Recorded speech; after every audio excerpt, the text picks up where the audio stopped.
Chapter 7. The walls begin to crumble. Your Majesty, Nahim said, we must speak with you. Merlara looked up. She, Tyor, Sumaisai and her brothers were sitting around the table in the council hall, bent over a map of Tyor and the wild lands. Everyone, that is, save Sumaisai, who stood between the chairs in which Merlara and Vasiri sat. Though Callagan was also shown, the map didn't show Tokil or Dunar, the homelands of the Seldrian and the dragons. You see, I'm engaged at the moment. Ladiel, who had accompanied Nahim, bowed. Forgive us, but we have grave news that you must be made aware of. Merlara's heart sank. Of all the times for them to bring her bad news. She had been spending every waking moment since the funeral to prepare Sumaisai and her two brothers, Vasiri and Kunusk, for their journey to Callagan, while also giving them instructions on what to tell Emperor Leu. Carefully concealing her dread, she spoke coolly. Very well, what do you have to say? Nahim and Ladiel eyed Sumaisai and her brothers warily. We would prefer to speak privately with you and Tyrol, Nahim said. That won't be necessary. Whatever you have to say to me, you can say it in their presence.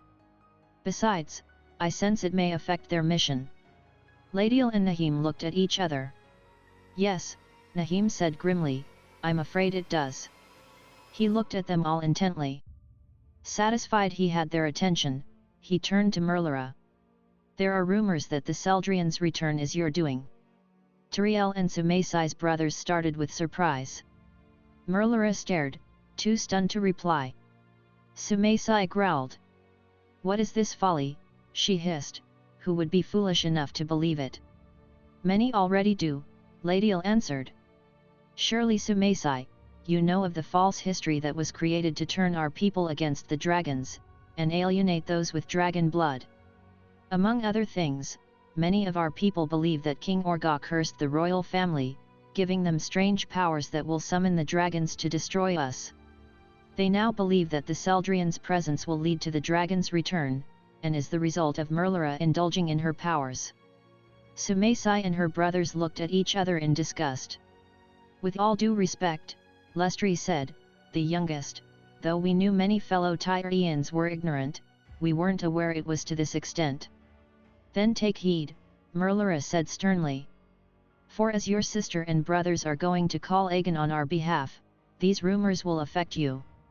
They already have, Nahim said. For there are other rumors, that you intend to send them as spies in the guise of messengers to Callagan, to influence their emperor and make them vulnerable to the dragons. Already there is talk of the Terry removing you from the throne, though we have done nothing to justify this claim, and some have said we already have a replacement. A terrible silence filled the room. Merlara sat still, staring into the distance.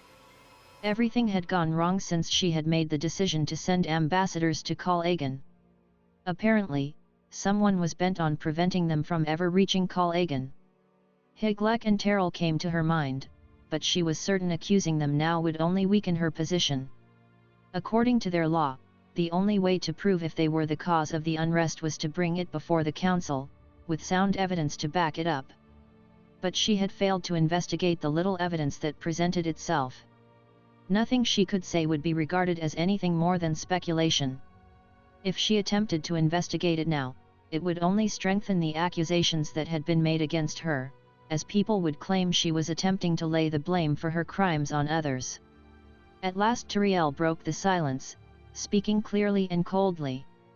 Tell us, Nahim, do these rumors specify what Merlara's mysterious powers are, and if so, how is she misusing them? Nahim began to answer, but Ladiel answered for him. That is the trouble with rumors. They don't have to make sense for people to believe them. The original false history Tumian created didn't specify what powers the royal family has, only that they would bring about the destruction of our race. Whoever is responsible for these rumors is simply playing upon people's prejudices. Those who believe them are not ruled by wisdom, but by fear. I see, Tyor said. Perhaps, you have a few words of wisdom on how we should proceed, as this news implies sending ambassadors now would be useless. Sumaisai rolled her eyes. Really, Tyor, you know that while my brothers and I are ready to assist you, none of us have a death wish. Obviously, any attempt to send us to Callagan would be death for me and my brothers, along with your family and all who support you. At her words, Merlara was pulled from her trance by a sudden thought. Tyor. She looked at Ladiel. Does he know? Ladiel looked at her with an expression that to strangers would have been indifferent, but there was compassion in her eyes. No, but I will see to it that he knows as soon as possible. I will tell him, Merlara said firmly. Nahim looked at her sharply. Your Majesty, it pains me to say this, but you will only put Tyor and yourself at risk. Lies such as these don't spring up overnight. They were planted, and had taken root long before we became aware of them. Anyone who associates with you is now considered a threat, and though Tyor would never betray you willingly, your enemies could use him to harm you if they're aware of how close you are to him. I don't know what to do, Merlara said wearily, I've never truly known. It seems I can trust no one, except Tyor and those who sit in this room. You forget, Tyor said gently, that while many are against you, there are those that still love you. And while our nation is divided, we are united against one common enemy. We would be inclined to agree with you, Ladiel said dryly, if not for the fact that many think removing Merlara from the throne will save us from them. You humans are the most ridiculous creatures in the world, Sumaisai said scornfully, I can't fathom how your people could have contempt for my kin, when they insist on making such fools of themselves. Merlara sighed. I can't recall any of us trying to convince you we are rational creatures, but no matter. Such talk will not help us. The question is, what are we to do to eradicate these rumors? If I may speak, Kunisk said, I believe that while it's a risk, the best way for us to defend you is to directly confront your accusers. There was silence at this. We must remember, Vasiri said, that while Chief Higlek is a suspect, Chief Terrell is the most likely culprit. She may have claimed to know nothing when Fendel and his companions were attacked, but she is perfectly capable of lying. That's true, Nahim said. But I can tell you as one who knows her well, that while she has no love for the Queen, outright rebellion is a line she won't cross. She may oppose us, but unlike Higlek, she is more concerned about the well-being of her tribe than power. Her desire has been to lessen Merlara's power, not remove it. She's more wary of the division it would cause than Higlek. I suspect she spoke truly when she said she knew nothing of the attack on our messengers. If members of her tribe have betrayed her, she may be won over to our side. Higlek and those who follow him judge their own worth and the worth of others on their skill as warriors, and, as the present situation suggests, their willingness to rebel. We've known for some time that that was the case, Ladiel said.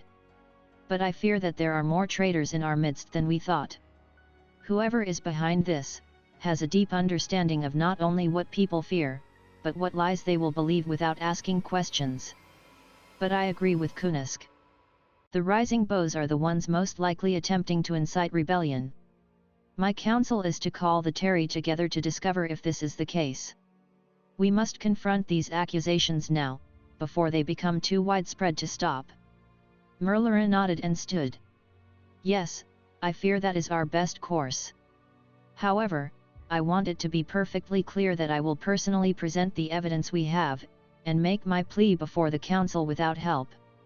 Nahim and Ladiel began to protest, but Merlara raised her hand. Please, I understand you wish to protect me, but if I am to maintain my authority, I must speak for myself. If you have any counsel, I will hear it, but when the time comes, I will defend myself alone. Tyor looked at her with an expression of dismay and grief.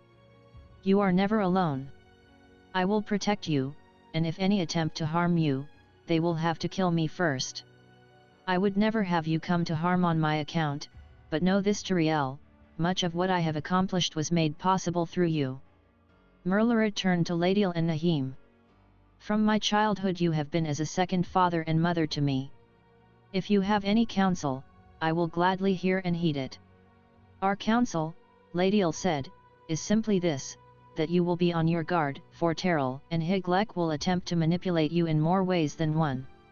Higlek is a master of emotional manipulation, and if Nahim is right, that is most likely the weapon he used to deceive the Pure Woods into aiding him. Yes, mental and emotional manipulation are more perilous than the sharpest sword, Nahim agreed. Merlara nodded grimly. I will heed your counsel. Vasiri and his brothers stood also. Know this, your majesty, Lestri declared, we will follow and defend you to the death. Sumaisai snarled. I know that you would prefer to avoid violence, but I must confess, should I find the one responsible for this, he will not live to face trial.